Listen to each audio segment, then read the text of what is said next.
बिस्मिल्लाहिर्रहमानिर्रहीम। अस्सलाम वालेकुम स्टूडेंट्स। आज का हमारा टॉपिक है international system of units, topic number 1.3। तो इंटरनेशनल सिस्टम से पहले हमें पता होना चाहिए यूनिट के बारे में कि यूनिट क्या होता है। तो बुक में जो आपको डेफिनेशन गिवन है उसके according a quantity that can be expressed in term of standard quantity, यानी कि एक क्वांटिटी जिसको आप किसी स्टैंडर्ड क्वांटिटी के ज़रिए से या फिर एक स्टैंडर्ड के ज़रिए से एक्सप्लेन कर सकें, बयान कर सकें, डिस्क्राइब कर सकें, या एक क्वांटिटी को जिस चीज़ के ज़रिए से आप इजीली बयान कर सको वो उसका यूनिट कहलाता है। इसके लिए आप एक इजी डेफिनेशन भी कर सकते हो जो कि है standard quantity which is use to measure any physical quantity, यानी कि एक स्टैंडर्ड क्वांटिटी जो कि किसी भी फ़िज़िकल क्वांटिटी को मेजर करने के लिए इस्तेमाल की जा सकती है। ये वाली डेफिनेशन है उसकी। A standard quantity which is use to measure any physical quantity, किसी भी तबई मकदार को या फ़िज़िकल क्वांटिटी को मेजर करने के लिए जिस स्टैंडर्ड को हम इस्तेमाल करते हैं उस स्टैंडर्ड को हम यूनिट कहते हैं। देखें, हमें यूनिट की ज़रूरत क्यों महसूस हुई या हमने यूनिट जो है इसका कॉन्सेप्ट क्यों बनाया। तो for measuring and comparing unknown values या अननोन क्वांटिटीज़ को मेजर करने के लिए, कंपेयर करने के लिए हमने जो है वो यूनिट का कॉन्सेप्ट लिया या यूनिट की ज़रूरत को महसूस किया गया। अगर हम सिंपल से एक एग्ज़ांपल देखें कि अगर हम चीनी या दूध लेने के लिए शॉपकीपर के पास जाते हैं, तो अगर हम उसे कह दें कि हमें 5 दूध चाहिए या 5 मिल्क चाहिए, तो उसका कोई मतलब नहीं होगा, वो हमारे लिए जो है वो कोई मीनिंग नहीं रखता। बजाय इसके कि आप अगर उसके कहें कि हमें 5 लीटर दूध चाहिए, तो वो शॉपकीपर इजीली समझ जाएगा और आपको जो है वो अपना जो चीज़ आपने लेनी है वो बताना उसके लिए आसान होगा।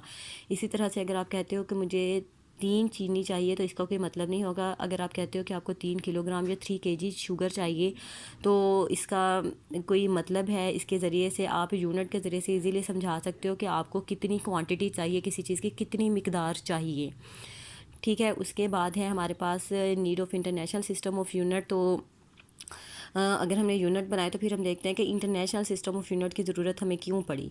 तो with the development in field of science and technology, जैसे जैसे साइंस ने और टेक्नोलॉजी ने तरक्की की, तो एक ज़रूरत महसूस की गई कि हमारी जो साइंटिफिक इंफॉर्मेशन है, जो टेक्निकल इंफॉर्मेशन है, उसको एक दूसरे के साथ कैसे एक्सचेंज किया जाए। दूसरे मुल्कों में या दूसरे लोगों के साथ हम अपनी साइंटिफिक इन्फो को, अपनी मालूमात को, अपनी टेक्निकल इंफॉर्मेशन को कैसे एक जगह से दूसरी जगह पर दूसरों के साथ शेयर करें, कैसे उसको एक्सचेंज करें। तो इस ज़रूरत को पूरा करने के लिए, इस मकसद के लिए हमने जो है वो इंटरनेशनल सिस्टम ऑफ यूनिट्स बनाया।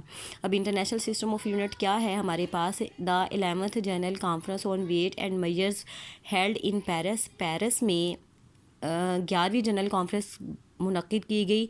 किस सिलसिले में? वेट एंड मेजर्स के हवाले से। वेट एंड मेजर के हवाले से 11th जनरल कॉन्फ्रेंस हुई थी। कहाँ पर? पेरिस में। कब हुई थी? इन 1960, 1960 में उन्होंने एक वर्ल्ड वाइड सिस्टम जो है वो मेजरमेंट्स के बारे में बनाया, यानी कि थ्रू आउट द वर्ल्ड जो है यही यूनिट्स के बारे में सिस्टम जो है वो चलता है और तमाम जगह पर इन क्वांटिटीज़ का यूनिट यही होता है। इस जो सिस्टम अडॉप्ट किया गया था यूनिट्स का, इसको जो है वो इंटरनेशनल सिस्टम ऑफ यूनिट्स कहते हैं और इसे शॉर्ट में SI लिखा जाता है। इसे कॉमनली रेफर किया जाता है SI से।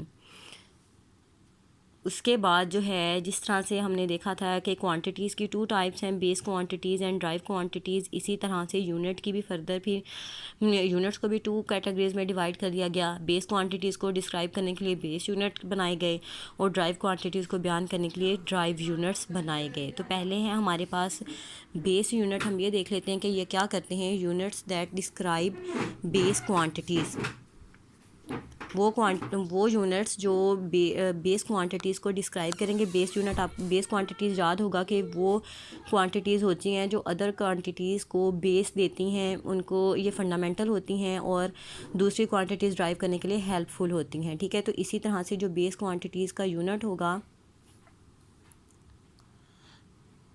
बेस क्वांटिटीज़ के जो यूनिट होंगे बेस क्वांटिटीज़ को डिस्क्राइब करने के लिए होंगे, उन्हें हम बेस यूनिट का नाम दे देंगे।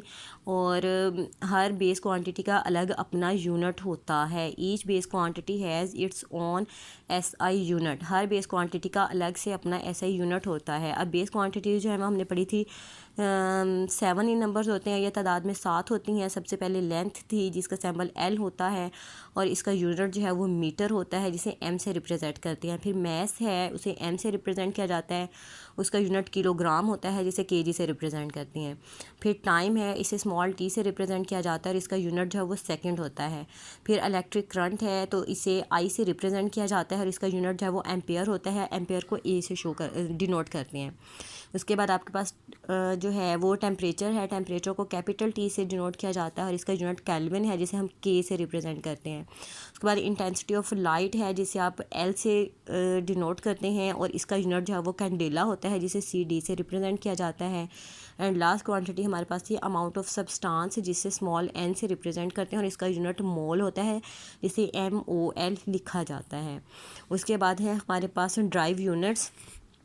तो ड्राइव यूनिट्स जो होते हैं ये ड्राइव क्वांटिटीज़ को एक्सप्लेन करने के लिए, उनको मेजर करने के लिए होते हैं। आपको पता है ड्राइव क्वांटिटीज़ हैं वो क्वांटिटीज़ होती हैं जिनको हम बेस क्वांटिटीज़ को इस्तेमाल करते हुए ड्राइव करते हैं। तो ड्राइव यूनिट्स जो होंगे ये क्या करेंगे, ये ड्राइव क्वांटिटीज़ को मेजर करने के लिए इस्तेमाल होंगे। और जिस तरह से हमने पढ़ा था कि ड्राइव क्वांटिटीज़ जो होती हैं वो in term of base quantities define की जाती हैं, इसी तरह से जो ड्राइव यूनिट होंगे वो भी in term of base unit define किए जाएंगे और ड्राइव किए जाएंगे। इनकी आगे फर्दर जो है वो बहुत सारी ड्राइव क्वांटिटीज़ हमारे पास होती हैं। इनमें से कुछ की एग्जांपल मैं आपको बताती हूँ। सबसे पहले हमारे पास जो है वो स्पीड है, इसे स्मॉल v से रिप्रेजेंट किया जाता है और इसका यूनिट मीटर पर सेकंड है। ये एस के ऊपर -1 डाला गया है, इसे पर बोला जाता है, मीटर पर सेकंड इसे पढ़ा जाता है मीटर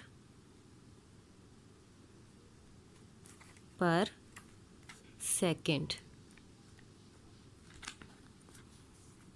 तस्वीर ब्लर हो रही है बार बार, आई डोंट नो वाई।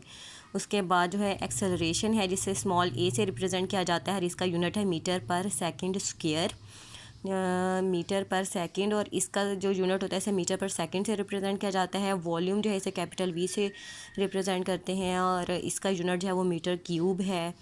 फिर फोर्स है, इसको कैपिटल F से रिप्रेजेंट करते हैं और इसका यूनिट न्यूटन है और 1 न्यूटन जो है वो इक्वल टू किलोग्राम मीटर पर सेकंड स्क्वायर के इक्वल होता है।